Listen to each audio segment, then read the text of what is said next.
From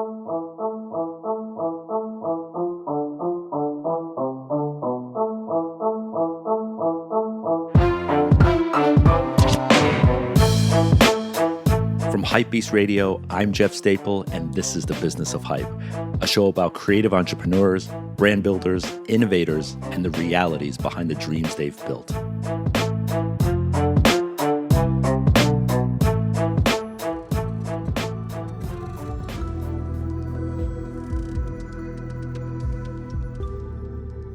If someone told you that you can go from painting nails to designing sneakers, would you believe them? Would you believe that they're much more related than you might actually think? It takes a creative and determined mind to make that transition, and today's Business of Hype guest is here to break down just how she was able to do it. She is the senior color designer at Nike, working on Air Force Ones, and not only did she make the jump from nails to kicks, but she's been able to marry both passions into one very amazing career arc. Her true hustle spirit and design talents took her from the Poconos to Parsons, with incredible opportunities at different brands like Coach, Marc Jacobs, and a few surprising ones in between. Her story speaks volumes about really looking into yourself to find out what you love and then going after it. Please welcome to this week's Business of Hype, Jessica Washick.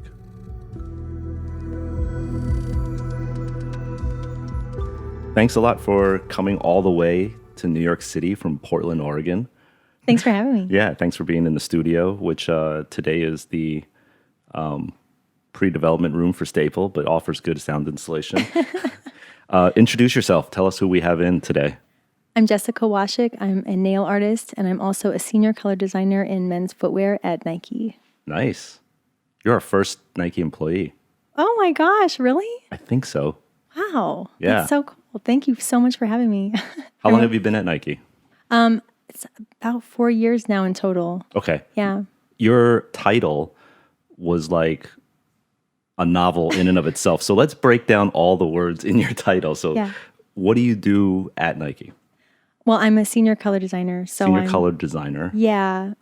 Imagine you're talking to someone who doesn't know footwear at all and like doesn't understand how shoes are made. Like, what does a color designer mean? In color design, and I don't know if I can really talk about this one too much because but in general, like at Parsons, what does a color designer mean? It's really like we're obsessed with color, and I think like just like really obsessing the color for the season. Right. Yeah. Yeah, I think people probably don't understand that like color design is not just like picking random palette things. Like, there's a lot of thought, concept, and coordination that goes into it, right? 100%. Yeah. Yeah. Okay. To say the least. Right. There's a lot. I mean, I've always been obsessed with color, so I think it's like, I really enjoy doing that. Right. Okay. So you're coloring shoes at Nike. Is there a particular style or silhouette that you focus on? Yeah, I do focus on the Air Force One. I dabble in some other styles, but that's like the main style that I work on. That's a good style. Yeah. Some people know that style, the Air Force One. Yeah, little That's bit. amazing. That's dope. It's pretty cool. I mean, I really do. I really love my job. I appreciate the opportunities that I have, and I'm like thrilled to be there. So yeah. Okay, so let's talk a little bit about like the history of how you even got to where you are today, because it's a long history. And I remember when you just introduced yourself, you actually said something before your job at Nike, which was nail artist. Nail artist, yeah, 100%. Those two things, you don't think nail art when you think Nike necessarily. Right. So those are two interesting juxtapositions. Talk about nail art in general first, before like not necessarily in your sort of like experience with it, but just what is nail art for the person who doesn't know? Nail art is like a manicure, but like bumped up. You know, it's like you're kind of I guess like you're designing something on a nail, like a picture. You're painting a small image. You're creating a concept and kind of having it come through on a manicure. So yeah, it's like a really enhanced manicure. Yeah. And it's really intricate. Very much. The whole genre is very, very intricate because you're limited to like half an inch by half an inch surface. If you're lucky, yeah. But the complexity is like insane that goes into it. It can be really, it can be very complex, and especially like The brushes that we use are like super small, like needle thin. And yeah, you hit it right on the head when you said details. It's like all about the details. Needless to say, I doubt you can be like a nervous, jittery person while doing nail art, right? Yeah, you cannot. I was joking the other day that like even sometimes when I would be doing someone nails, I'd be doing like a death grip on their finger. Like, because sometimes you're really so focused that you don't realize you're holding their nail really hard and you're almost hoping like, at points I stop breathing, just because I need to do like a steady line. And it's not like I'm suffocating or anything like that, but it's just like holding your breath until you get that right stroke and you get the right movement or shape. That's like common amongst nail artists for sure. How do you start doing nail art? Is it on yourself? Like, take us back to the beginning of like when you were like, I'm good at this. Oh, well, what's funny? Like, actually, the way that I got into nails was pretty interesting. I was out of college and I was going through a breakup at the time. And I was just like sitting on the couch, like doing nothing, like overeating, and like watching like sappy shows. And I had developed a really strong work ethic from college because I went to Parsons, which was like, very difficult. Yeah. You went there too. I Yeah. think. We'll get into art school. Yeah. Shortly. Right. Yeah. Yeah. And so, basically that was kind of my work ethic was like breathing down my neck. Like, listen, you're spending all your time sitting here doing nothing, like do something. And I kind of realized that I hadn't taken care of myself. I hadn't done my nails in a long time, You're letting yourself go. Like post breakup. Yeah. And so, and even when I was in the when I was in the relationship, because there was just so much stuff. So anyway, I just started doing my nails to get over it. And I just kept doing it like every single week. My roommate at the time was Japanese and, nail art is pretty big in Japan. So he was like really encouraging me to like continue on with like doing nails. He would buy like nail magazines and stuff like that. And we would look through them. And like they really doing my nails and doing nail art specifically on my nails just gave me this like power. When you have your nails done and you have a nail art on your hands, and I know people relate to what I'm saying, it fuels you, It changes your whole outlook, right? It changes everything. Yeah, 100%. So I was like, I just kept like that's how I was coping. I was kind of like using nail art as a therapy. And one day I was walking home from work and I was like looking at my nails like, these are so cute. Like I did such a cute nail, And I remember thinking at that time like, oh shoot, like today's the first day I think that I didn't think about that specific individual, And I said to myself in that moment, you know what? You don't need a man. You need a manicure. And I thought that was kind of funny, like myself, not necessarily like, you don't need a man or you don't need a partner in life. It was just the fact of like, I had this realization that, I wasn't necessarily putting myself first in that relationship. And that phrase, my trademark right now, is like really about putting yourself first in every single relationship. I think especially as a creative, what happens a lot of times is like when you're in a relationship, you can become, especially when you're younger, you can become like a unit where it's like, we do everything together. We do this, and you can start to lose your identity a little bit. And I think like that breakup was really great for me because I kind of went back to the start. Like I started from just a plain level playing field and was like, just like figuring out like what I was good at and like other aspects of my creativity. Right. I also just like loved painting too from college. Like big painting. Yeah. Normal painting. Normal painting. Yeah, actual size. But having an easel, having a muse, like putting everything up, it can take up a lot of space and there's a lot of time and stuff that you have to put into it. There's like days that it takes complete a painting. But with nails, it's like you could do a nail, do some nail art and then like clean up your workspace and there's no trace that you were just working and and stuff like that. So it's like much quicker and responsive, right? It's so fast. Yeah. So like I had started a website called You Don't Need a Man, You Need a Manicure on Tumblr, right? And from there it just became like, honestly, I think I was like in the right place at the right time because it was around like 2007 when I started doing nails, but 2010 when I started being on Tumblr. And nail art was blowing up at the time. Like people were obsessed with nail art and I already had like a body of work online that was, people were looking at. Yeah. Cause I was like making it my own, you know what I mean? Like I was doing stuff inspired by people that I knew, like Tuesday Baston, she was a friend of mine in New York. She's an illustrator. She's a known illustrator in LA, but like doing nails inspired by her work, doing nails inspired by Olympia Zagnoli. She's an artist, an illustrator, an Italian illustrator. Her color sensibility was amazing.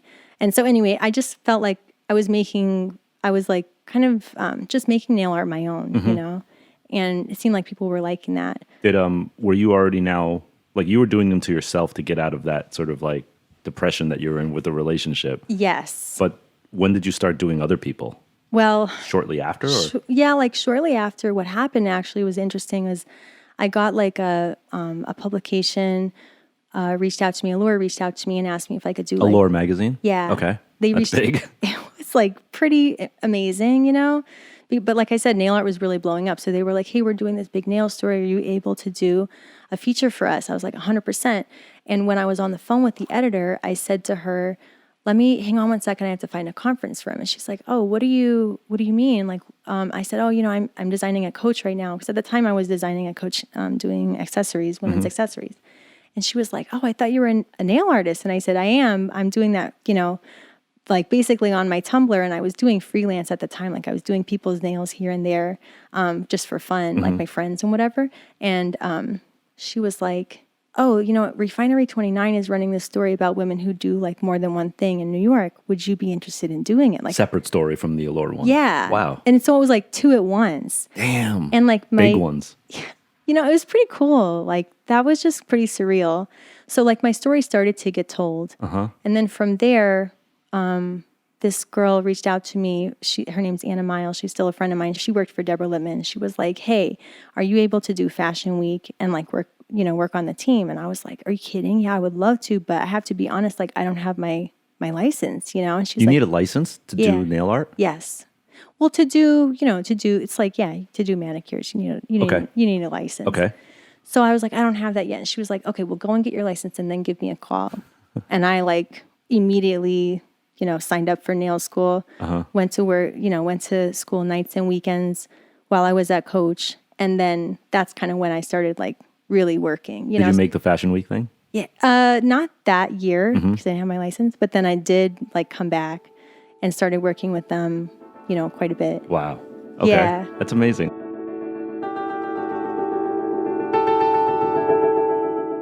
Focus on yourself. It may sound selfish, but in reality, it's absolutely necessary for any kind of relationship. And it's so important to help cultivate an understanding of what you want to do and what you can do. It's cliche to say, but when you do you and really take that time to ask yourself the right questions, then you're setting yourself up for something great to happen. You never know where that's going to take you. You can have the sheer talent, but how you apply that might surprise yourself.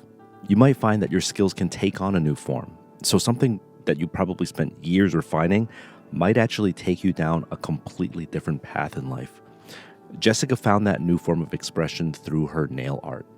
And if you recall, a past Business of Hype guest and also former Parsons student, Christina Pack, her creativity moved from fine art into her love for photography. And I have friends who spent years in Photoshop and InDesign working on graphic design, only to then harness that into woodworking or sculpture. It's a fast-paced world, and the internet does a great job of reminding ourselves of this. So take that time to really examine what you can do. If there's any common takeaway from this podcast, is to go out and try it. What happens after is just the next step in a very beautiful process.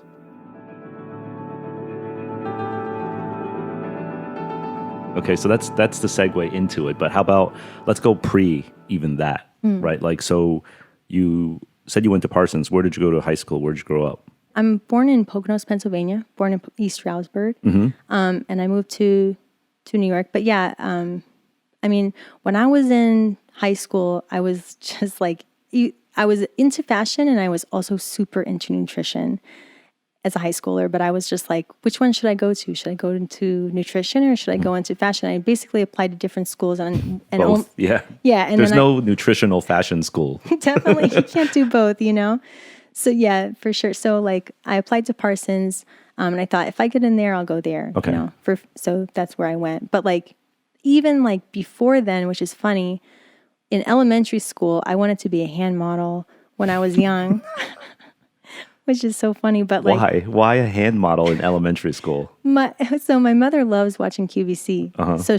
So the QVC is always on in our house, and they're always like showing off jewelry, and there were so many, all the women on the show had like these really nice nails and really nice like French manicures.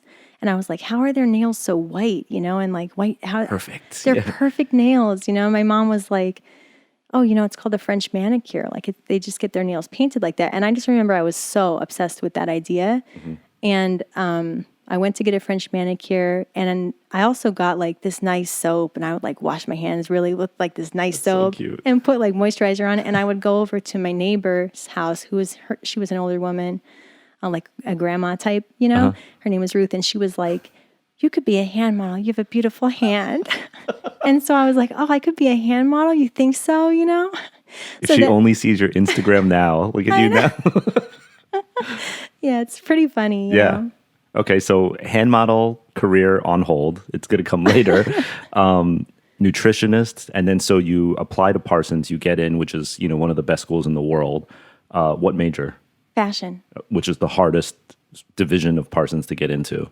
Yeah. You got in just based off of what? You had a fashion portfolio already? You know what? I went to like high school, and it was like it was a prep school. So it was like all super academic focused. And that just like wasn't my thing. Like I just remember thinking like, I've got to go into something creative because this stuff is just like, now I'm researching about like what happened in history, or like I'm interested in biology or whatever. But like when I was younger, it just wasn't on my mind. Yeah. So. Yeah. What did you use to get into Parsons? Yeah, so I had to like actually put together a portfolio. I went to University of the Arts every Saturday. They had a Saturday school. And my parents would drive me down there, and I would like do artwork, like pastels, oil, like just put together portfolio pieces. And basically like 95% of my portfolio came from that curriculum that I was doing every Saturday. Wow. Yeah, otherwise like there wasn't really an art program at my school. And you knew what to put in the portfolio? Like, was it? I was just crossing my fingers. Like figure drawing, like were there like croquis and sketches and stuff? Like, is that what you had? I did figure drawing. Yeah, figure drawing. I definitely had sketches, paintings. Yeah, it was a lot of figures. Yeah. And then I also had like still lifes that I did on my own. But I had like a lot of sketchbooks too. At the time, it's like you feel like I don't want to show anyone that stuff because that stuff like it's not good. Like you only want to show the finished product. When you're old, you kind of realize that stuff is also very important, because it shows your thought process. It shows your work ethic. Like if you have a lot of sketchbooks, it's like, okay, you're committed to something. Yeah. Some of my favorite artists, they tell me that like when they applied to art school, all they did was bring like 10 of their sketchbooks. I know. No portfolio. I know. Because that shows like, wow, this dude works or something, Exactly. Yeah. And that work ethic, I mean, hustle beats talent. You know what I mean? A lot of the times, like you can be the most talented person, but if you're not working towards something, if you don't have a goal about something, then it doesn't necessarily matter, because someone who does have a goal and someone who is hustling and working really hard can surpass what you are naturally given. Do you know what I mean? Surpass talent. Yeah. Interesting. But, looking back, I wish I had shown some sketchbooks, but I was just like, I'm not showing those. I'm only showing the, the finished stuff.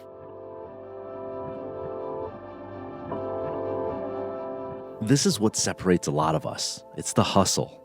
Are you willing to go the extra mile? Are you okay with putting in the hours? Are you dedicated enough to do whatever it takes? Are you taking it so seriously where you're able to prepare a plan and then check them off one at a time?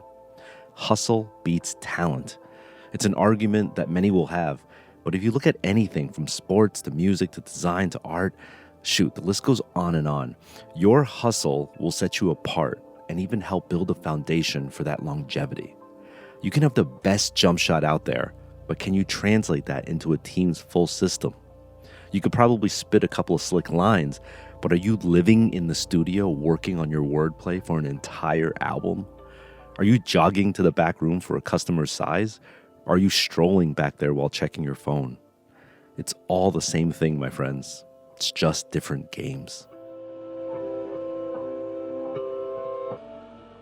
People have this sort of impression that going to art school is like coasting and super easy. But you kind of alluded to Parsons being like really, requiring a lot of work ethic. Talk about your your experience, and I can maybe share some more stories from Parsons as well. I would love to hear them. Oh man, I mean, it's a mandatory 19 credits upon arrival. So it's like freshman year, you've got to do like 19 credits. Plus, you're in New York City, which is interesting. You know what I mean? Like it's like you have to really restrain yourself. Yeah, when I was a lot of temptation. Oh my gosh, like, and when I was in school, I didn't party, I didn't drink, I didn't do anything because I was aware that the school was very expensive, and it was like way out of, my family's price range. Yeah. And I had to pay it back, and so it's like, I just didn't want to mess anything up. But yeah, it's like just constantly like working. And then, there's so hard. I mean, they have a really strict lateness policy, right? Yeah, it's like you have to, if you're late 3 times, you fail the class. Right. And if you fail a class, it's not like, oh, you're going to take the class next year. You fail the entire year. Right. And start it's all like, over the whole year. Oh my God. 3 lates. 3 times you're late. And it's not like 9:01 is you're late. Yeah. You know what I mean? Like you have to be there at 9 o'clock. Or like 8:45 just to be safe. Oh my gosh. I'd always get there so early. And it was funny.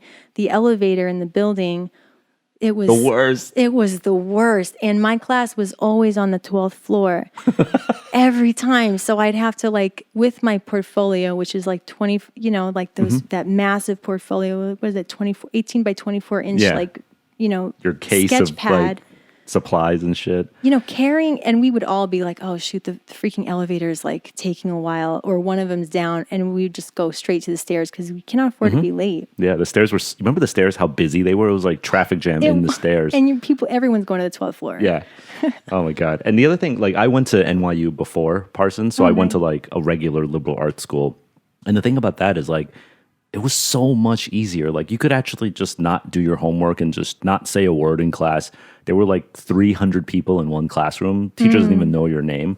But at Parsons, if you didn't do your homework and it was critique time, if there's 30 kids in the class and there's 29 pieces up on the wall, it's very obvious to the instructor that someone didn't do their work, It's you can't hide it. You can't bullshit your way through art school. No, you really can't. You really can't.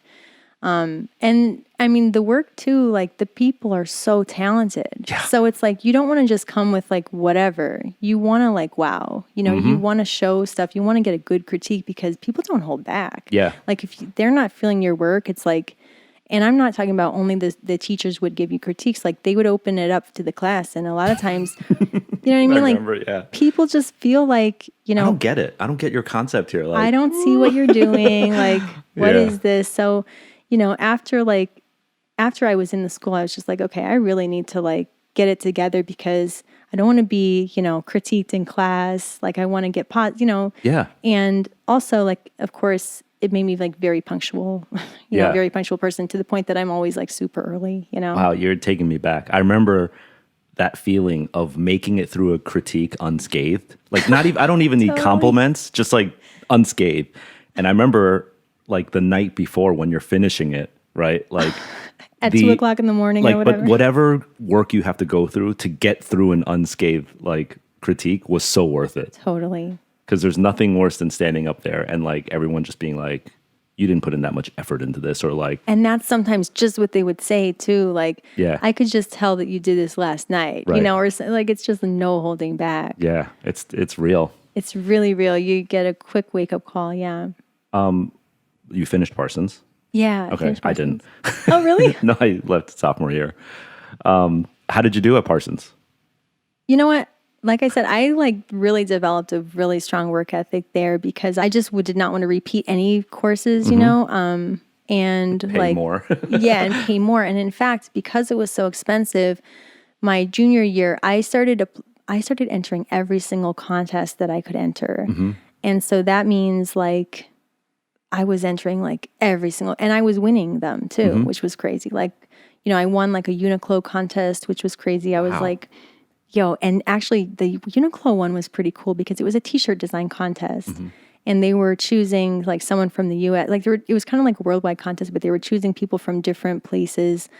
And then the reward is you get to go to Shanghai, and then they fly you to Ningbo too to see your t-shirts being mass produced.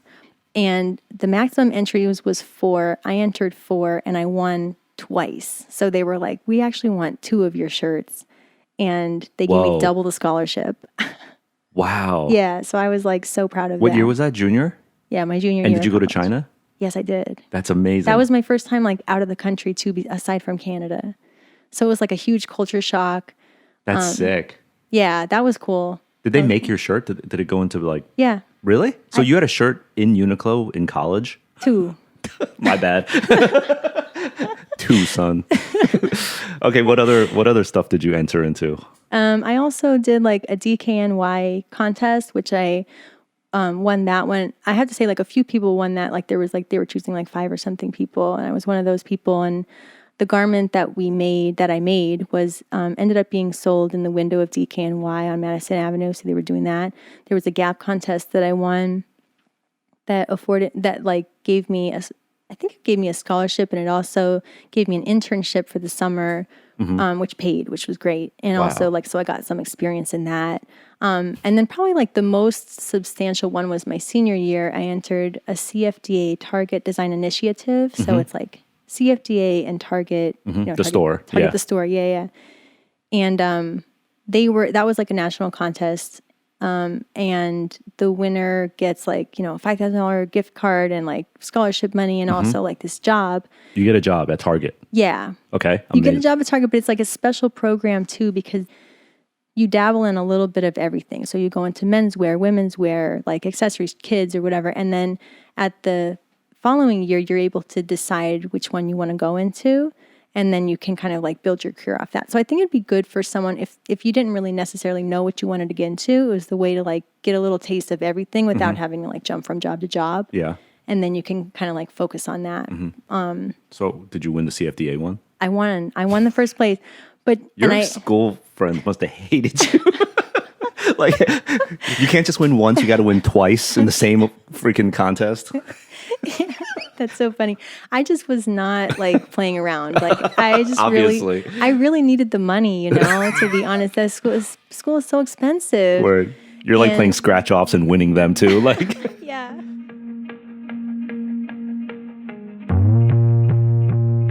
Wow, Jessica really kills it. These are major. Not only is she talented to win all of these contests and scholarships, but it's her grind that puts her on another level. We hear about the major Uniqlo and Target CFDA ones, but she put in work on so many contests throughout her time at Parsons. And when you set your sights on a major goal, but are backed up against the wall because of financial constraints, those who hustle will most definitely find a way to work it out. It's one thing to say, she has talent, so of course she would win. But entering, doing the due diligence to figure it out, and registering, that's another thing. There are plenty of people that also have talent, but just didn't go through the effort to enter. In fact, I'm ashamed to admit, I might be one of those people.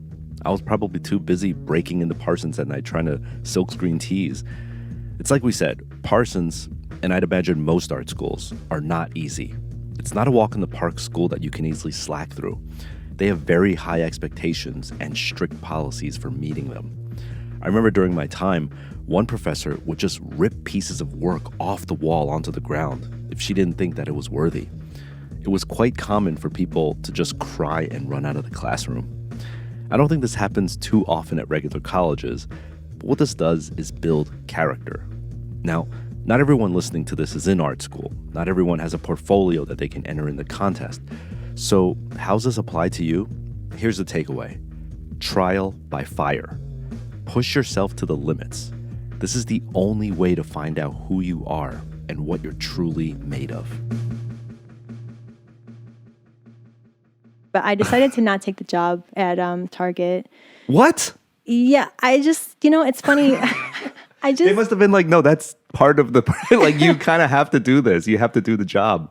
Well, I think so. Like a few people did call me, which was really nice. And they were like, listen, like we would really love to have you. And I was like, yeah, I'm not really sure. Because to be honest, I had already accepted a job at Fossil in Dallas. Fossil watches. Yeah. Okay. I needed to I really needed to get something lined up after school. Like I was ready to I just am not in that, I was not in that financial situation, where I could just take my time with it. So I needed to know what I was going to do. I already said yes to Dallas. But also when I visited Minnesota. Which is where Target is. Okay. Yeah, it's like Minneapolis. Right. it was so cold there. It was like 40 degrees and people were in shorts. And I remember being like, if they think that this is warm, like They're wearing shorts and 40. And like, yeah, because like even the underground parking is heated. Like there's like skylines where you walk across, you don't have to go outside to walk across the building. It's like kind of like the Jetsons, you know? I'm like, gosh, it must get really cold here, you know? So I was like terrified of being cold. And also there was like a little bit of a business attire that came along with that job. Like you had to dress a little bit differently. And as a creative, I just felt like, I don't know if that would have like changed the way that like I was working or anything, or had an effect on me. And I didn't really want to find out. I'd also have to get like a whole new wardrobe. There were like a few things, you know? Right. But you're on this like CFDA path. Yeah. So you went to visit Target. When you come back, like you just told them no? Did people try to like dissuade you? Yeah, you know, actually, Tim Gunn gave me a phone call and was like, because he was like still at Parsons at the time. Oh, okay. And on the CFDA board, I would assume? Well, he was just, I actually don't know. Was he Parsons Dean? Yeah. Okay, he was the Dean of Parsons Fashion. And Tim Gunn has the show, what is it? Project Runway. Right. He's like the god of Project Runway now. He's like, so he calls you. Yeah. He calls me. I mean, he's like literally the best person and really like looking out for everyone. And you know, he was a mentor to me when I was in school, but he called me and he was like, hey, I found out, you know, that you may not accept this job. Like, are you sure you're making the right decision? And I said, you know what? Yeah, you know, a few reasons. I kind of, you know, told him the thing. And I said, and also like, I do have another job on the table. And he was like, oh, okay. And he was like, well, as long as you have another job lined up, because, you know, his thing is he just wants to make sure that you're doing what you feel is right, you know? Right. And to be honest, like I did that first year, that I didn't take the job, I was really thinking, did I make the right decision? Regret, yeah. You know, like, was I just being like silly and should I have done that? But looking back, I mean, I basically had a goal that like when I was in Dallas, I was like really missing New York, you know, and Dallas was a very different place. So I was like, when I go back to New York, like my goal is I go back to New York and I work at Coach, because Coach was like an amazing accessories design brand and I was in accessories. So I was like, if I get to Coach, then I'm not going to regret it, because it doesn't really matter. Right. You wouldn't have stayed in Minneapolis anyway, like even if you went to Target. No. Yeah. But I mean, it was a hard decision because back then, like what year are we talking about when you graduate? Oh, it was like 2006, I think. Okay. So like 07, 08, like Target was like the shit. They were really doing dope, innovative stuff. And they were doing like the designer collaborations, yeah, you know, which was like so cool because it made it affordable to people. And so it was like, oh, Parenza Schooler did a collab. Like, you know, this, like that, there was some kind of like super cool appeal to it. But I just had this gut feeling like, don't do this job, you know? Okay. Yeah. So you go to Dallas and then you figure out how to get back to New York vis-a-vis Coach. Yes. And you were just always looking at Coach? Yeah, 100%. Okay. Well, Coach is like, I mean, they were like super successful. They were having a moment too, you know, like they were like at the height of their popularity. And I was really loving the way that the bags were looking. Like, you know, they were kind of breaking out of the signature C and trying new things. And so I just wanted to be a part of that. Also, they were a really successful company.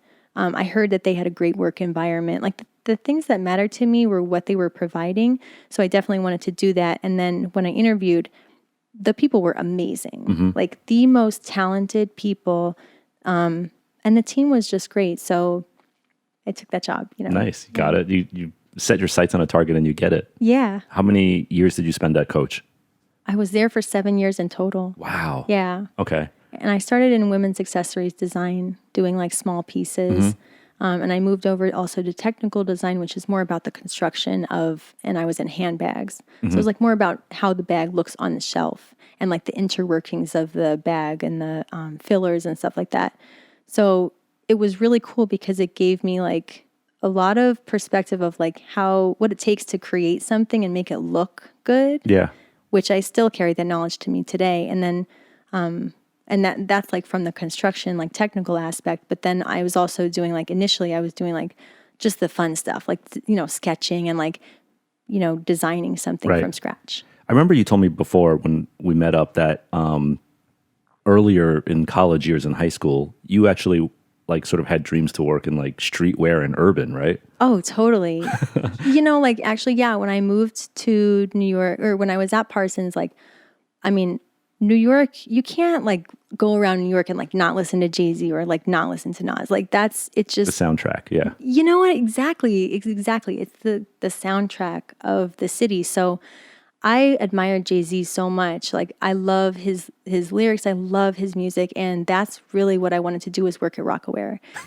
It's so awesome. I wanted to work at Rockaware so bad. Did you like wear Rockaware too? Yeah, I did. dope. I thought it was so cool. I had like a zip up, a hoodie or whatever I would always be wearing. And I was just super into like that new like wave that was coming. It was like Rockaware, Fat Farm, like Baby Fat, Sweet Face. I could go like House of Darion was coming up too. Yeah. Baby Fat, yeah. It was just like it was so cool because it felt like it was just New. It was like fresh, right? It was new and it was what like we wanted to wear. Yeah. Like it was like what we wanted to wear at that when I was the consumer and I was like, that's just what I want to wear. Right. Like I want to wear something bedazzled or like I want to wear something like that's a full denim fit, like or whatever it was. They were just like really unapologetic about all of the way their style. And so yeah, I actually went to the like the Rockaware like office or whatever and kind of like stayed outside. I had my book with me and I was like, I'm going to get a job, So someone came out of the office. Wait, you stood outside without an appointment, you mean? Yeah. You stalked Rockaware. Yeah. And I was like, I talked to this one guy who came out and I was like, hey, I would like love to work here and I'm a student at Parsons and like I have my portfolio with me. And I was just wondering if there's any kind of opportunities, that are available. And he was like, yeah, actually we have, whatever, like not immediately. He's like, yeah, we have something available. No, he was like, let's sit down. Like we had actually maybe we might have made an appointment after that. And then I came back and I showed my book and I was like, I'm interested in like anything like working here. I was just explaining my passion, like, and he was like, sick, like, would you, we have something open in men's hats and cold weather. And I was like, let's do it. You know? Yeah. Freelance or intern? It's like freelance, but it's funny because it's not like whatever I wanted to do. It was kind of like they gave me like specific things that they needed to be done. Very per project things. Yes, yeah. yes. So I've done that before too. Oh, for real? I've stood outside offices that I wanted to work at, that's but never so cool. had the courage to actually step up to someone. I would just like drool at it. Really? Yeah, but I totally know, like, you look up the address of the headquarters and then you go to the building, you just like look up at the building. And it wasn't far from Parsons. Like it was down the street, on Fashion Ave and everything. So I just thought, well, the worst thing they could say is no. And if they say no, then I'll go somewhere else, I'll stock another place or whatever. I'll win another contest. Yeah. Well, but yeah, that was super cool. And like they were the best, like that atmosphere, the environment, everyone was so nice. It was so cool. It just felt like home, Yeah. And you also spent time at 555, right? Yeah, I was 555 Soul, yeah. Yeah, I don't know if it was freelancing at 555 or interning, but either way, it was a paid thing. And yeah, so I was at 555 Soul working on men's accessories. I think shortly after Rockaware. It was kind of towards the end of my my senior year, which was really cool. They were in Williamsburg at the time. The offices were amazing. They were like always playing good music. My boss was so cool. If there's one word that describes Jessica's journey, it has to be hustle. She's willing to do whatever it takes to get what she wants, and that is so dope. It's something that we all should be instilling in ourselves. Know the school that you want to go to? All right, find out what's needed in the portfolio and put in the work to create it. School's expensive? All right, find out every contest you can enter and blow it out of the water. You found the brand that you love and want to work for? Stand outside their headquarters until you lock down a meeting. A true hustler. It's amazing. We should all learn from Jessica. Make it a point to be aware of what you want to do and figure out the steps to get there, whether conventional or unconventional. Those people who are willing to go outside the box and stick their necks out further than others, those are the ones who inspire me. Look at someone like Chinatown Market founder Mike Sherman, a previous guest of the show and, yet again, another Parsons alumni. Like Jessica, he made sure I knew his name when he wanted to work for Staple back in the day. He figured out my walking route from home to office, which is pretty scary. I don't know how he did that. And then he created a poster that said, Jeff Staple, hire me, and plastered it all over the city walls so that I'd see it on my way home or on my way to work. I took notice, but unfortunately, so did the NYPD. He was arrested and thrown in jail for a few days. But when he came out, I interviewed him. Conventional? No. Effective? Abso-fucking-lutely.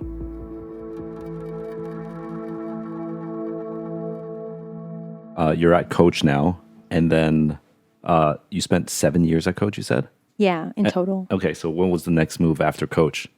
Well, so like while I was at Coach, I got into nails. Yeah. So I was like taking nail jobs while I was at Coach. Was the bad breakup during Coach era? Yes. Okay. Yeah. It was an interesting time because I was like working full time, but then I like had just started to do nails. Yeah. After Coach, I just was doing nails. Okay. You know, like I literally was just like, I'm going to just take the leap and do this full time. Get clients and like just do 100%. high-end manicures. Yes. Well, I don't know. It was like a range, you know, because like basically I would have always my nails done. Like I always did my nails every single week, like I said. So if I was on the subway and someone said to me, I like your nails, I actually had business cards made because so many people would tell me, oh, I love your nails. Like, and I would say, oh, thanks, I did them. And they were like, you did them? What's your name? You know, what's your name? So it's like, I thought, you know, just make a business card.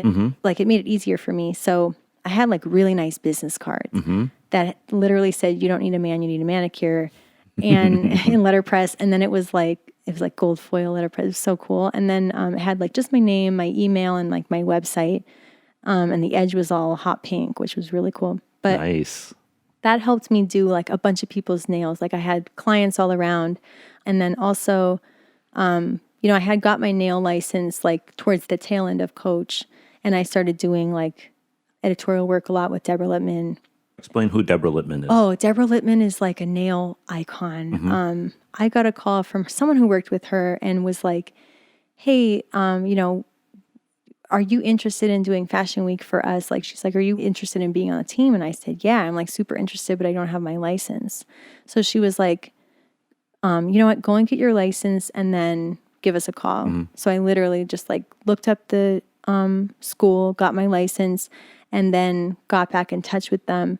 And, you know, didn't do Fashion Week that time, but I did other Fashion Weeks and started doing like editorials a lot with her as an assistant. Actually, it's crazy because when I was at Coach, like the first job I worked on with Deborah Littman, so like basically someone had called me from her team and was like, hey, are you able to do work on this weekend? I said, yeah, well, I don't care what it is, you know, I'll do it. It was like on set stuff. And it turned out it was for Harper's Bazaar. I was like, this is crazy, right? So I go to the studio. Of course, I'm early because my Parsons work ethic, you know, and I'm sitting in the like studio waiting. Their crew is like setting up. And they're wheeling this cart through the studio, and the cart says the date, said Harper's Bazaar, and then it said photographer Lagerfeld. And I was like, Lagerfeld?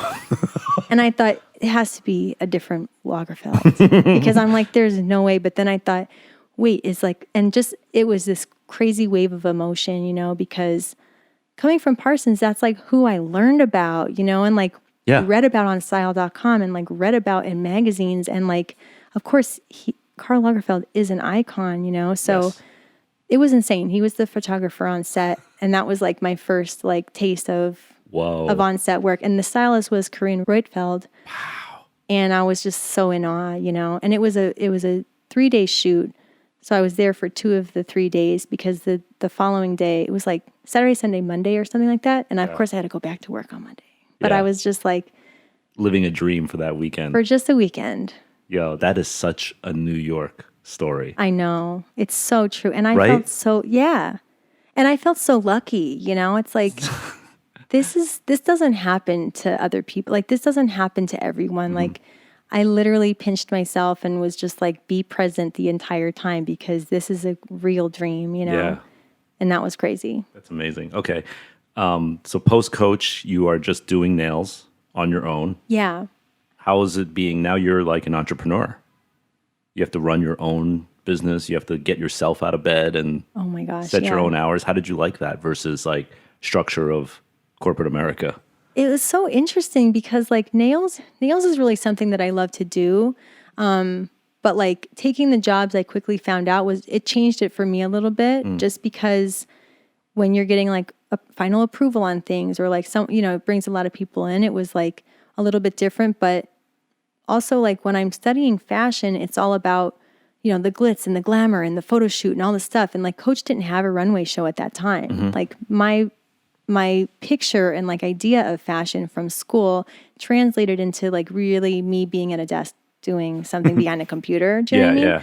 Versus like nails was like, I'm like literally brushing shoulders with like these really incredible fashion icons.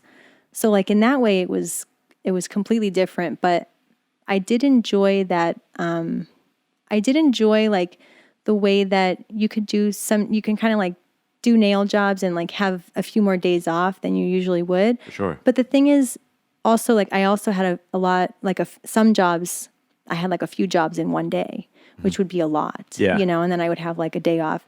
But it was a little bit challenging because with like Coach is very safe, or like any kind of corporate job. Any job, you have stability. You have stability, you have benefits, you have the weekend off. Right. You clock out at 5, you're done. Well, 6, but yeah. Okay. Usually it's like 6 in New York in my experience. But yeah, and so like nails was like, we would run sometimes till like, midnight. Yeah, that's interesting because on the one hand, you're doing what you love, you're following your passion, and now you're getting paid for it. Right. But then you quickly realize that, wow, if I'm not doing nails, I'm not getting paid anything. Right, exactly. Like you have to hustle. And in New York, that's scary as shit. Like when you're not making money. Your rent is very real in New York, and it's very due when it's due, like there's no like wiggle room. And so, yeah, like I was really hustling. Like I was giving away business cards. I was doing everyone's nails who I could. Like I was taking every job, like saying yes to everything. And like for me, like I said before, it kind of changed it a little bit for me. Yeah. Because I just realized, I miss having that balance. Like I really enjoy doing both things. What I feel like sometimes like trapped in is when I'm only doing one thing. Like I want to express myself in different ways. And I want to be on a team, but I also want to meet new people. Do you know what I mean? Like I want best of both. Right. And so doing nails, and like there was definitely a struggle, you know what I mean? Like especially like I was up and coming and I was assisting. I mean, I would get thrown lead jobs, of course, and lead things on my own, but it was very different than corporate fashion. How long were you doing it on your own after Coach? I think like 3 years. Wow. 3 or 4 years. That's dope. Yeah. It was pretty cool. And then after that time, did you feel like, okay, it's about time for me to get back into some structure into my life? I just missed like creating something, like working on construction, because it's like a skill set that I had. Because like when I was in school, I learned Illustrator so well. Like I noticed that people were not really learning Illustrator because everyone was like an artist and they wanted to draw, and like they just didn't want to be confined. And I was like, listen, if people aren't learning Illustrator, like I see that this is the way that this is going. Like this is the way that digital is like happening, and we're not going to slow down from it. So like I need to get that going, and I need to know like all the hotkeys and get really good at Illustrator. And I spent so much time in college learning that program. I have such a fond relationship with Illustrator. I feel very comfortable in that program, and I love creating on like digitally. You know what I mean? I love speccing. Like it's kind of funny, but like I missed doing that aspect. You miss tech packs? I actually I love doing like telling exactly what I want. It's like I want it to be exactly the size, and here's an actual size of it, and here's like I really enjoy that. Right. There is an art to making a beautiful tech pack. Yeah. Yeah. And that's what it is too. It's like there's beauty in it. There is. Like when I see a spec that like you could just tell someone didn't want to do it, you could see that they didn't want to do it. But I find it like so captivating when you look at a spec and you can see someone gave so much time explaining this is debossed, this is, embossed, this is just stitched or embroidered, like, because you start to create dimension, and that has an emotional appeal to it. Yeah. And if you don't spend the time doing that kind of stuff, you create product that may not have a lot of meaning to it. So it's like that stuff that you may, when I was younger, actually, when I was in college, I would like kind of gripe at doing a spec. Like I didn't really connect with like how important it was. Right. Those minute details matter. And so I just like obsessed that part. And in nails, I missed that aspect of it. Like just being able to create something else other than just like a flat painting. Right. So what was the next stop for you in life? After that, I went to Marc Jacobs. How did you land in Marc Jacobs? You just called Marc up? No, not at all. Actually, I had a friend who was there and he was like, you know, you should apply here. There's a spot open. Like he just told me about it. In accessories as well? Yeah, well, he was in jewelry at the time, but there was a spot open in accessories. And I was like, oh, yeah, you know, I think I should work there because I love that brand too, you know, and honestly, like I would never work somewhere that I didn't want to be at, you know, like I wouldn't just, you know, spend time at a place. Like I have done it, but it's not really worth it. And it's not sustainable. Right. It's not sustainable to be at a place that you don't care about, you know, and with a deep passion. Right. So like, I really liked Marc Jacobs. I applied there. I showed my portfolio. They were like, you know, they liked it. And then I also was like, hey, you know, and I also showed my nail stuff. And they were one of the first companies, because actually before Marc Jacobs, I was like applying to different places. Like I thought Kate Spade was pretty cool. I applied there, like, you know, different places, and they didn't understand at all. Like anytime I would show, hey, listen, like here's my accessories portfolio, and I also do nails, and here's my nail work, it would go so far over their head and be like, why are you here if you do nails? Why would you want to do, you know, both things? Yeah.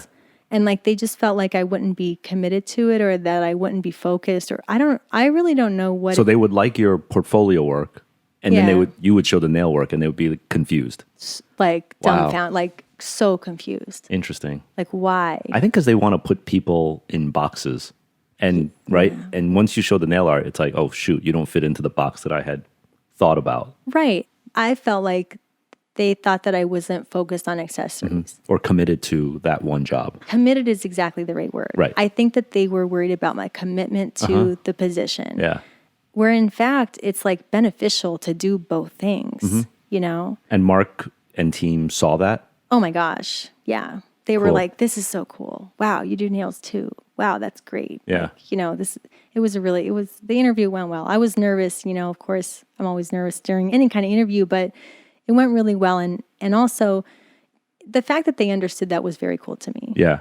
And then, did you actually meet Robert and Marc? I never did. Oh, you never met Marc? No, I actually didn't. No. Oh, wow. Because, you know, at the time it was Katie Hillier and Luella Bartley. Oh, okay. Yeah. All right. So how many years did you spend at Marc?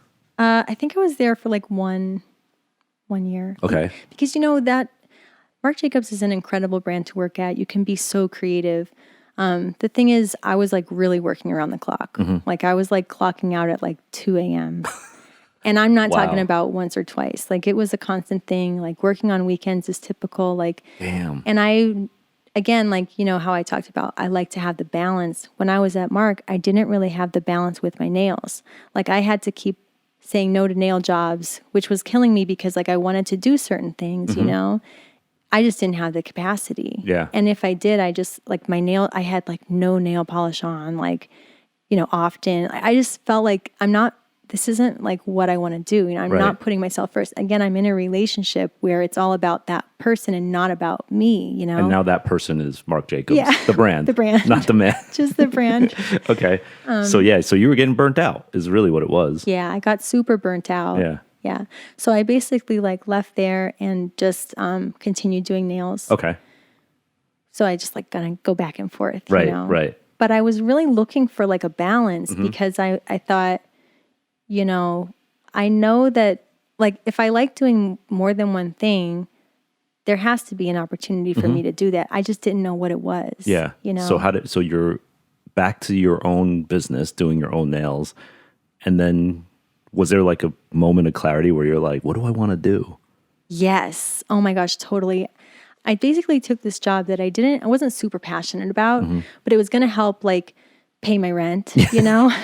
Important. And that way it kind of afforded me to be able to do the specs and stuff that I like to do and like create on that side.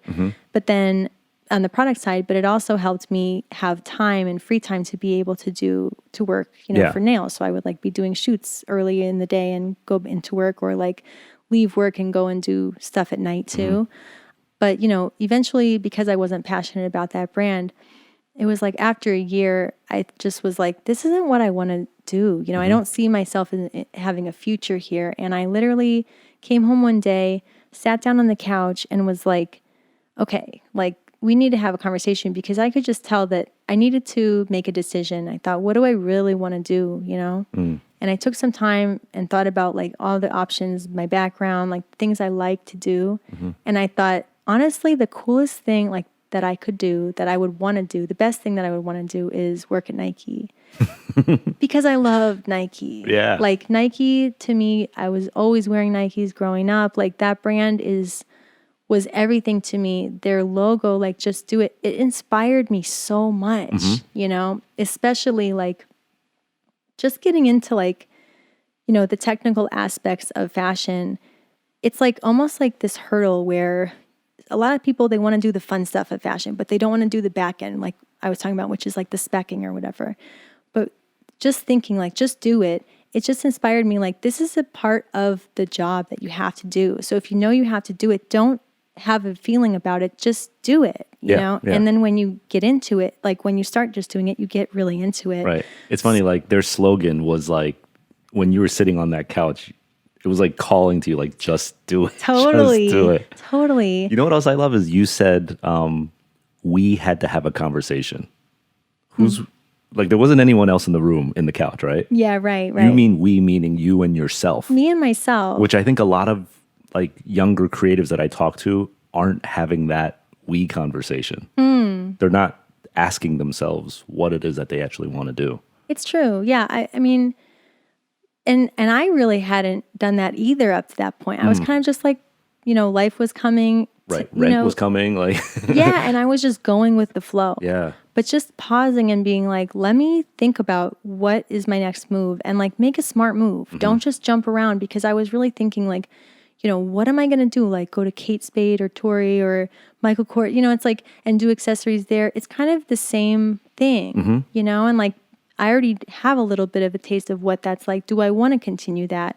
Do I want to go to high fashion stuff? And like I said, there's like more time than I think people, you have to spend a lot of time at those places. And then I was just worried about, my focus was like, I wanted to balance both of them. Yeah. So I wanted to be at a company where I would be able to do something amazingly creative, but also have like a nice balance so that I could fill my cup up, you know, in a creative way.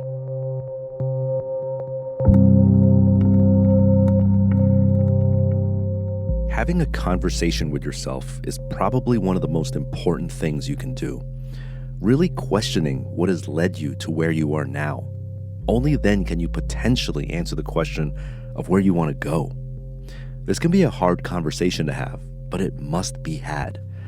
It seems things have come full circle for Jessica, because nail art is how she actually started focusing on herself. And this knowledge of self is what will lead her to the next step in her life at this crucial crossroads. Listen, when you're early in your career and rent is knocking, do what makes things work. Do what writes those checks, but never give up on the bigger picture. In past episodes this season, we heard from Kirby of Pierre Moss and how he worked at AT&T and Sprint just to make ends meet, but he always kept working on his designs on and off the clock. Salehi of Versace always wanted to work in footwear design, and even though it wasn't Tinker Hatfield level, he took a role at Payless so he could get his foot in the door. But then, once you've established yourself and your career is growing, the next opportunity can be more selective. Matter of fact, it needs to be. You'll know when to start looking for something that is more fulfilling, and your patience will be rewarded. In a recent episode with iconic LA-based artist Mr. Cartoon, he talked about the ability to say no in order to keep himself open for the goal that he really wanted. When Nike approached him to be the tattoo artist for an event, he actually wanted to collaborate on a shoe. His no to the $10,000 tattoo job was a larger no to putting him in the box as the help. He wanted to be seen on a level beyond that. So really look into yourself, define what you want, and create guidelines for yourself. This will keep you true and pointed in the right direction. The only thing you got to do from there is to just do it.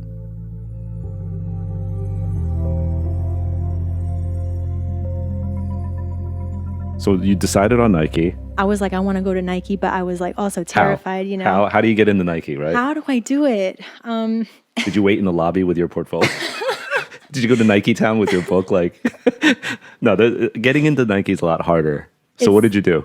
You know, actually, I bought like LinkedIn Premium first, and I was just like, you know, paid the money or whatever, and I was like, okay, I'm going to scour LinkedIn for like jobs at Nike. I don't know why I was like super into LinkedIn. Yeah. You know, I was like, there's got to be opportunity for me here on LinkedIn, and I couldn't find anything. I was trying to like find people to connect with or whatever, you know, or in mail. Yeah. And I don't know why I was doing that, but that's just what I was doing for like several weeks. Like it was so funny. And then suddenly I was like, oh my gosh, like, cause I wasn't finding any jobs that like I was right for. So I was like, oh my gosh, go to the website. Like, there's like a public website that everyone can look at for Nike jobs. Yeah. Nike made a job website. It's like right on their website, you know, it's like right there, like at the bottom. But so anyway, so I went to their website and I thought, like, I just typed in design just to see what was, you know, going to pop up. And I saw a job for color designer. First of all, the word, like that title, color designer, I was like, that feels so right. You know, it felt like light, like it was just like, it felt like that was something that I could really see myself doing because it reminded me a little bit of what I do with nails anyway. Like I'm doing color design with nails and I'm really obsessed with color. Not in the way that like I'm obsessed with colors, so I wear like blue, pink, purple, green all day, right? Like I'm obsessed with the value of a color, the hue of a color, like what that color means, the finish of it. Like I could go on, but it's like I'm truly like captivated by nuances in color. And like if there's a position that's specifically for color, I just felt like, oh man, that could be perfect for me, you know? Right. So you apply, and then what happens? I apply, and I also, since I had my LinkedIn thing, I reached out to someone who I saw was also working at Nike that was in my network. Okay. And I was just like, hey, you know, do you mind sending my resume through? She did, you know, it was awesome. And like the next day, like I remember it was immediate. The recruiter got in touch with me. We scheduled the call, and I thought, okay, you know, this is great. I threw some like things together on a page that was all accessories focused. I just mentioned to her that I do nails, and she was like really interested in that. But she was like, okay, yeah, show us some of your work, which my work was accessories. Yeah. I sent that through, and she was like, this is great. Hey, by the way, like the design team's traveling in New York right now. Do you want to meet with them in like 2 days? And I'm like, in 2 days, like meet with Nike? This is like my big goal right now. Yeah. 2 days is not enough time for me to get stuff together, but I'm not about to say no to this opportunity. Right. So I like, you know, and plus my portfolio has dust on it. Like I was not ready. You have no shoes in it, right? No. I had no experience in footwear. So you're like, okay, I got 48 hours to put together a portfolio for Nike. Yeah. And I went down to Eastside Copy with my with my laptop, and I was like, I'm about to put together a portfolio like real quick. I printed out all the pages, you know, all the pictures that I needed to print, try to get it together as fast as I could. Of course, at the final hour, like my portfolio breaks. So there's no cover or back. And I was just like, how am I going to show? It's like loose pieces of paper. I had to bind them together with like I tried to like make it look nice. Right. Do you know what I mean? But it's just like was not my best look. And it was so crazy. So like I met with, his name is Devin McKinney, and he's like now, I think senior design director of color and NSW over all the footwear. And I met with him in New York, and I showed him my work. I showed him my accessories design work, and he was like, cool, you know, like he was like flipping through. I was like, you know, trying so hard, like pulling a rabbit out of a hat, like this one's inspired by this. I'm trying to tell all the stories about everything. Like really just, you know, because I thought, you know, what happens in an interview, it's about work, yes, but it's also about the personality. So first thing I did was just explain, listen, my portfolio, I like pulled this together really quickly. I had like kind of short notice that you were coming, but I was so excited to meet you. You know, I really wanted him to get a sense of like my personality, as well as just a taste of what I could really do from a design side. He thought it was cool, but it like, you know. You didn't hit the home run on the portfolio? I could tell it was not a home run. Like I could just tell it wasn't a home run. And I was like, you know, I don't want to like lose this opportunity right now. Like, what should I do? And I was sitting there thinking, should I show my nail stuff? Because it had gone badly for you when you showed nail stuff before. Sometimes it had Yeah. gone bad, and like especially for footwear, I just wasn't sure if it would translate, Right. you know, and like I really didn't want to take any chances, but at the same time when I saw that the portfolio was like not really doing it. So this is like, wait, so you have your nail art somewhere else, like in your back pocket. You had it as like a plan B. You didn't Yeah. have it in your portfolio. No. But as he's flipping through the portfolio, he's like kind of like whatevs about it. Well, yeah, I mean, he's being really nice about Right. it. You could just tell though. I could just tell. I could just read that this was not doing it. Word. And I was like, okay, you know what? I have my laptop. I think I'm going to just show him. So there was like a little bit of a pause in the, like after I showed the portfolio and like, we didn't like, I just was like, you know what I also have is some nail work. Like I was just like, you know, I'm also a manicurist in New York and I do nail art specifically. And I'd love to show you that stuff too, which is very much color oriented. I mean, with nails, we're always looking at like the skin tones, the undertones of the skin, like trying to find the right nudes, like truly obsessing the colors. So I was trying to explain that to him. And like, it's like I didn't even need to say anything. Like I showed him the iPad and he was like, oh, this is like so sick. Like the interview just turned around right there. Right around. And I was like, oh my God, thank you so much. You know? And honestly, in that moment, I knew for sure too. I was like, okay, this is where I should be is at Nike because they understand that you can do more than one thing and it's actually a benefit, you know? Yeah. Like me, I actually get a lot of work done when I have a lot of stuff on my plate because if I'm like working on something that's like has a pressing deadline and there's going to be a lot of eyes on it, and I don't have a good idea in my head, there's a phrase like, you can't think of a creative idea when you're getting chased by a tiger, you know? And that kind of stuff, like if we call that project with a pressing deadline, Project A, right? You're not inspired by Project A, you don't know what to do. Right. And you're kind of like staring at a blank page, which is what so many creatives go through, right? Yeah, for sure. When you have an outlet that you could spend your time on that's not, there's no deadline attached to it, it's like completely free, but you have ideas around or a motivation to do something, or you're inspired to do something on a different project. Project B, which is like nails in my case. Start there first because when you start in Project B, you're going to find that basically you get into like this blissful meditative state, which is like creativity is flowing. Yeah. While you're working on that stuff, in the back of your head is Project A. Without even you knowing it, maybe. Without even knowing it. And things are going to pop into your head that are going to inspire you to go over back to Project A after you finish with doing, you know, Project B.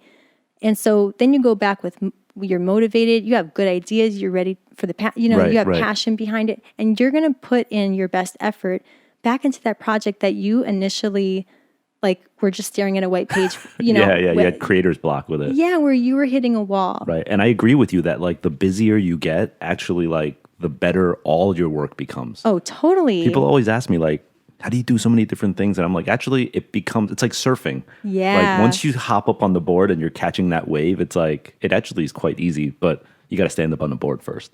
Yeah, exactly. Yeah. And like, you have to start somewhere. So like, start wherever. And even if you have like A, B, C, D projects, it's like a nice, you know, it's like that nice variety platter where you're like, okay, I'll take a little bit of this because I'm really interested in this right now. And then this and this, and I'll come back to that one that I was really stuck on. Yeah. With all these good ideas now, because I've fleshed out a few other ones. I'm feeling better. I'm not feeling so stressed. Like, your mental's super important. So it was really cool that he was able to see that. Yeah. And then from there, you know, I had like another interview lined up, which was great. It says a lot about Nike. I mean, that they can see that, because a lot of other companies, like you said, you had experience with, were like, oh, they were like weirded out by it. Right. Which is sort of short-sighted, I got to say. The only brand that did see through it, again, like I said, was Marc Jacobs. You know, it's like the other ones says a lot. Yeah. They just were so confused by it. And, you know, Nike and Marc Jacobs are both known as creative places, probably because of that. So that was so cool. So being at Nike, they totally do embrace what you do with your nail art. Oh yeah, that's awesome. Yeah, it's so great. Yeah, I think that like there's actually a lot of people at Nike who do more than one thing too. Like, it's like a little community of like, you know, artists or illustrators who also do sneakers, and it's like, it's just very cool. Right. They really appreciate that.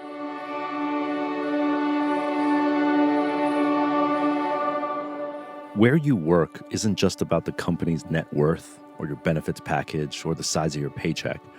What's just as important is the environment that the company offers. What are the values of the company that you're working for or the company that you want to start up? I think most people seek open-mindedness. If people are open, they'll be open to different references and ideas. And if people keep you in a box, they won't allow even themselves to expand outside of what's considered normal. Inspiration comes from everywhere. You can't work in footwear and only look at footwear. While some saw Jessica's nail art as a distraction and completely unrelated, it was actually the key selling point for her work, to those who wanted to take notice. She can link in these different capacities. She's able to apply her attention to design and color to different mediums. It's not a negative, it's actually an asset. What she's been able to do is tie the two into one cohesive narrative, professional design experience and nail art all into one. And for those listening who identify with the slash generation, if you're a designer slash DJ slash writer slash anything, think about how you're able to comprehensively frame what you're great at into one single cohesive narrative.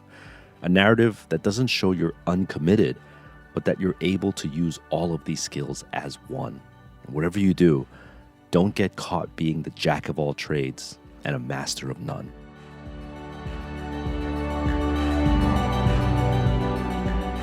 You mentioned earlier that you work on the Air Force, Yeah. right? Like, how does it feel to be able to like apply all of your different project ABCs into your actual work? Like, take us back to when like you sat on the couch and you're like, what am I going to do? What do I want to do? Yeah. Are you feeling like everything's working out right now?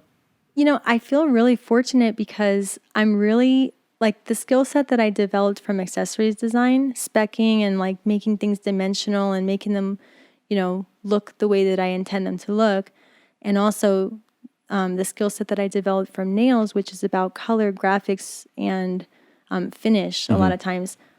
I'm kind of like merging those two together to work on the shoe because like nails and sneakers are pretty similar. It's like also, you know, nails are confined space, like sneakers, it's a confined space. Yeah. Especially Air Force, like you have a set parameter, just like a nail. And it's like already a classic shape, you Yeah. know what I mean? Like everything's great about it. Like it's, yeah. So yeah, it's really similar. And I feel like really fortunate that I'm able to use both of those skill sets, you know, and kind of bring them together in one on like, you know, something that I had my eye on for such a long time. Yeah. Now, I know we obviously can't talk about future stuff that you're working on with Nike, but I highly encourage everyone listening to go to your Instagram because all the stuff that you've worked on that's out, you can show, right? Like, I mean, they can see and like, yeah, it's pretty amazing all the stuff that you've worked on. Thank you so much. Yeah, check it out. Thanks. I really, I really take a lot of pride in my work. I love, you know, my job, what I'm doing. And like I said, I feel like I'm kind of like bringing two worlds together in a way. Yeah. Which is really cool, especially because like nails are like definitely more female focused, you know, and sneakers can be more male focused, especially like I design for men. You design on the men's side? Yeah. On the That's awesome. Yeah. Wow. So it's pretty cool. I would have thought they put you for sure in like women's. Yeah, no. So that's cool. Yeah, it's so cool. Yeah. Nice.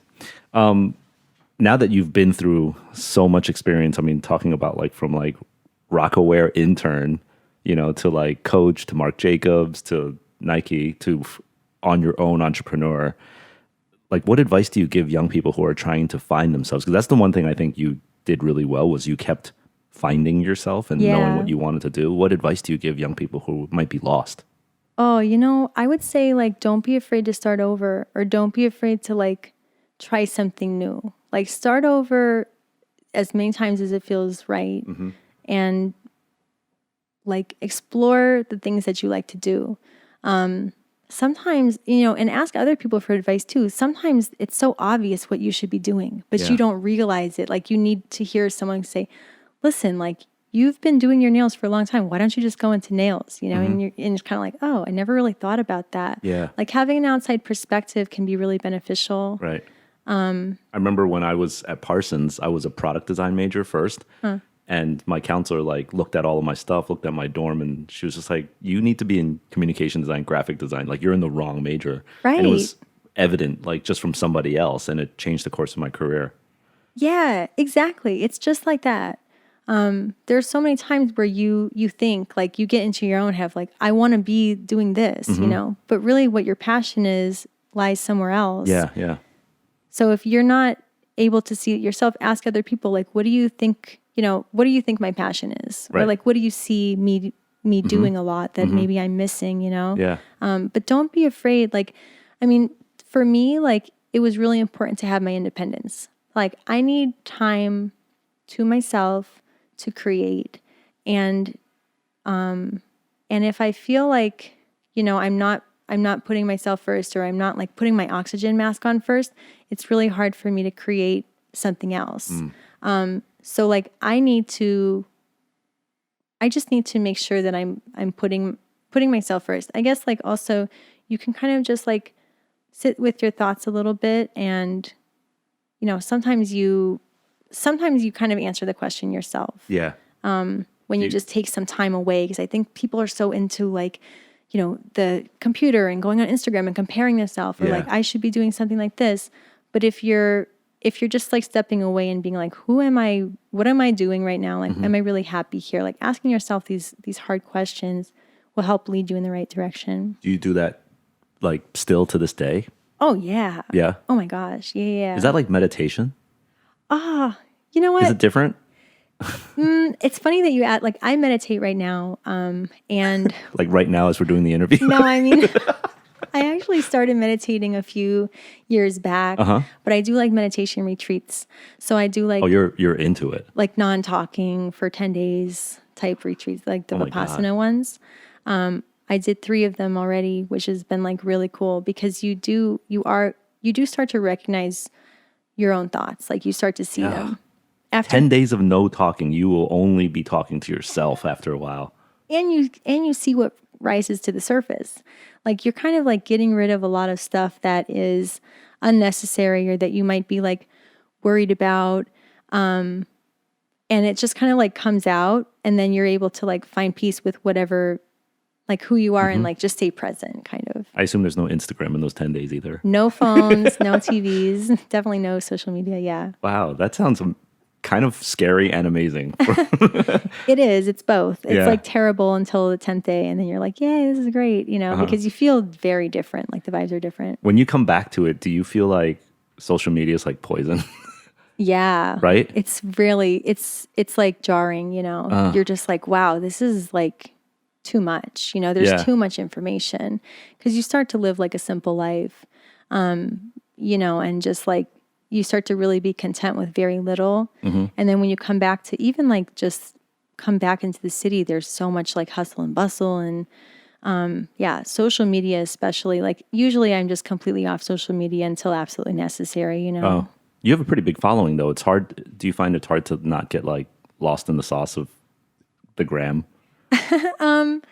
I just like to, I don't really focus too much on that. But I do, I don't really focus too much on like my social media, like the follower count or whatever, because I feel like, I don't take it personally if people don't follow me, or like, I'm very thankful if people do want to, because it's like a journey, it's a process. I'm like doing kind of 2 things. I'm posting about sneakers and nails. So, it's just like, it's kind of like 2 different people, but there's also this cool overlap that happens between both of them. Do you have to face haters ever? I don't really engage, Right. I think like I did a YouTube video. I was like, so I'm not trying to be a YouTuber, but like everyone was asking me how to do like this barcode manicure that I was doing. Barcode manicure. Yeah, it's like a nails with a barcode on it. Okay, that scans? I don't know. I never tried it, but it's basically just like it's like a transfer, and and you can make it yourself. So I just was trying to show people how to do that. Yep. I think it was this manicure I'm talking about, and like the first thing that happened is like someone gave it a thumbs down. Right. And I was like, what do you not like? Like, you know what I mean? Isn't it weird how just that little action, like a thumbs down, just like affects your psyche? It was just one thumbs down, and I was just like, what did I do? Right.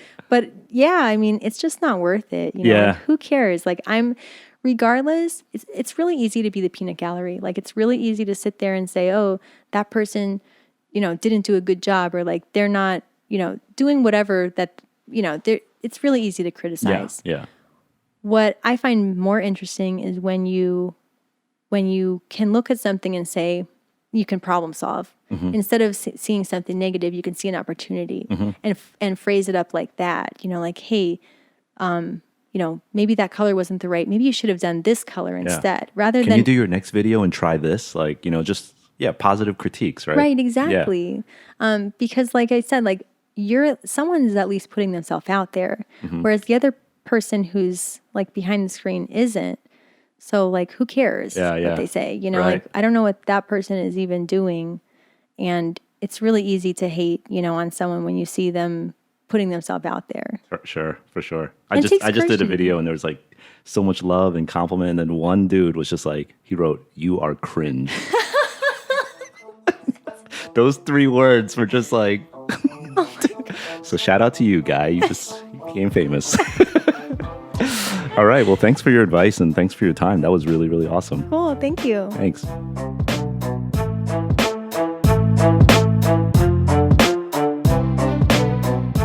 Hey, thank you for listening to this inspiring episode with Jessica Washick. As always, you can find out more about the show and listen to other shows at hypebeast.com/radio. We are now at almost 500 reviews and a 5.0 rating on Apple Podcasts. So keep shouting us out and telling us what you think of the show. I truly, truly appreciate it. In fact, I'm going to read one of the reviews right now. So this is from Hustle One. The subject is learning from every episode. As someone who works in a more traditional industry, I find that I learn something from every new episode. It's forced me to think outside of the traditional corporate box. And at the age of 52, these lessons are so valuable. No, we know we don't know everything. Thanks a lot. Thanks for that comment. Also, do me another solid and tell just one friend about this episode. Someone you know whose dream it is to do art as their way of living. I have a feeling they're going to thank you for it. We occasionally answer listener questions on the show, so if you have a question, shoot it over to me on Twitter. I'm at Jeff Staple.